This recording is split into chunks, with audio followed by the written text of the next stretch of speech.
Halo, selamat siang. Kembali dengan Rini dari Milton Co. Aku mau membicarakan satu hal nih, kebetulan banget.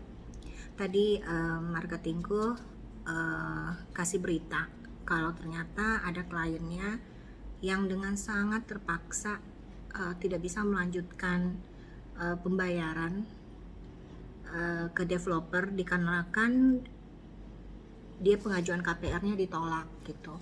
Nah, ini ada beberapa hal yang kita mesti tahu juga, dan kita juga mesti educate klien kita pada saat dia membeli properti. Sangat-sangat diperhatikan background masalah pembayaran mereka sebelum-sebelumnya. Misalnya dia pernah ada cicilan mobil atau cicilan motor atau cicilan rumah di tempat lain. Itu benar-benar kita harus tahu backgroundnya mereka sebelum mereka mengambil rumah dengan cara bayar yang KPR lagi.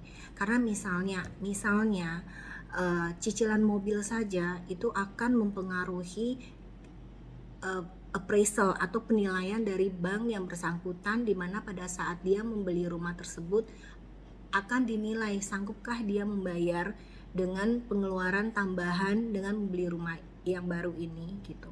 Nah, ada beberapa kejadian yang kadang-kadang klien itu tidak mau berterus terang kalau memang mereka pernah ada keterlambatan atau tunggakan atau sampai tidak one prestasi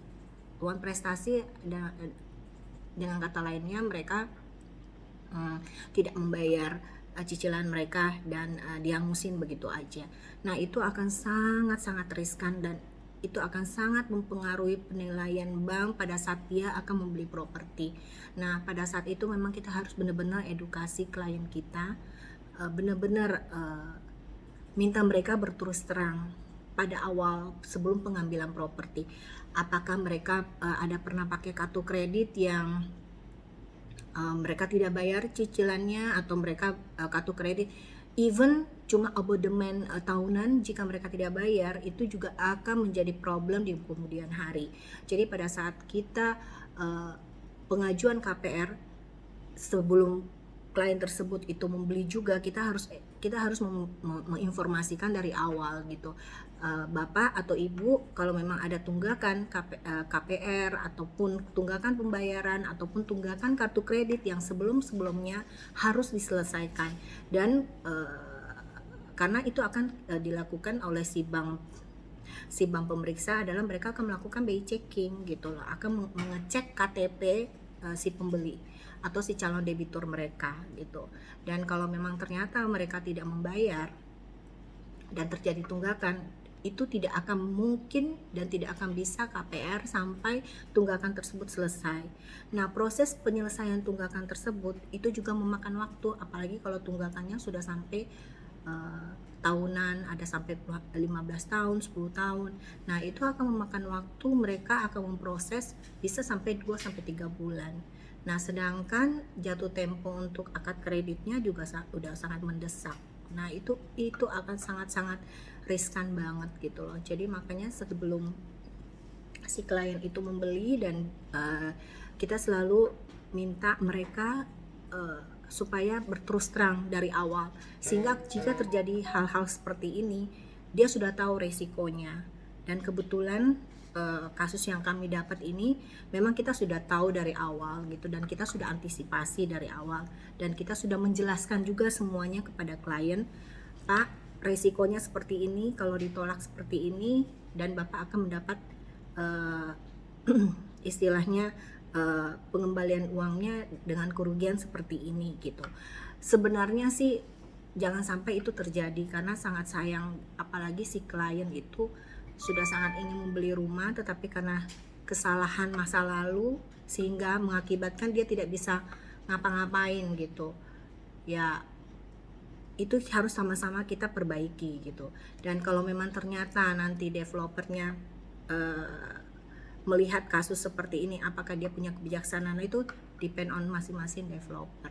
Jadi memang sangat-sangat harus kita edukasi klien dari awal, bukan hanya kita langsung mengambil uang tanda jadi saja, tetapi kita harus kasih tahu ke klien jika terjadi penolakan bank di kemudian hari diakibatkan karena Bapak tidak jujur dari awal. Nah, resikonya seperti ini, dan itu harus kita jelaskan dari awal sehingga tidak ada nanti kesalahpahaman antara dua belah pihak gitu. Karena transaksi properti ini adalah kepercayaan.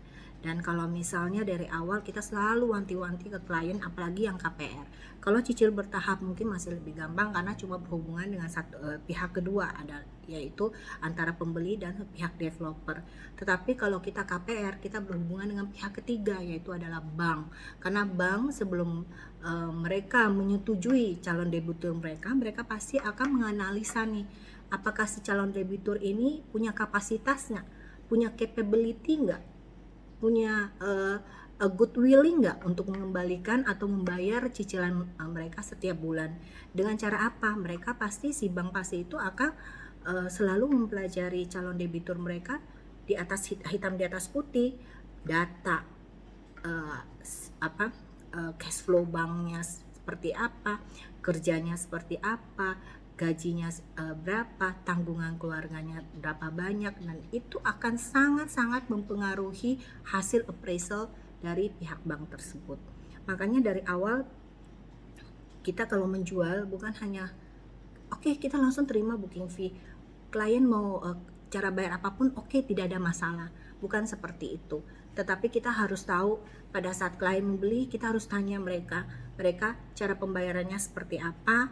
Kalau cash ataupun bertahap mungkin masih lebih mudah, tidak terlalu sulit karena memang hanya melibatkan dua pihak.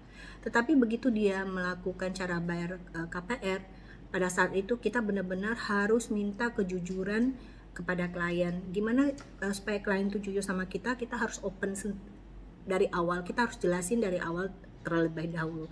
Misalnya kita udah tahu nih agak sulit nih pada saat dia sudah mengajukan, dia sudah bilang oh iya saya mau KPR, dan kita lihat gajinya atau kartu kreditnya ada bermasalah.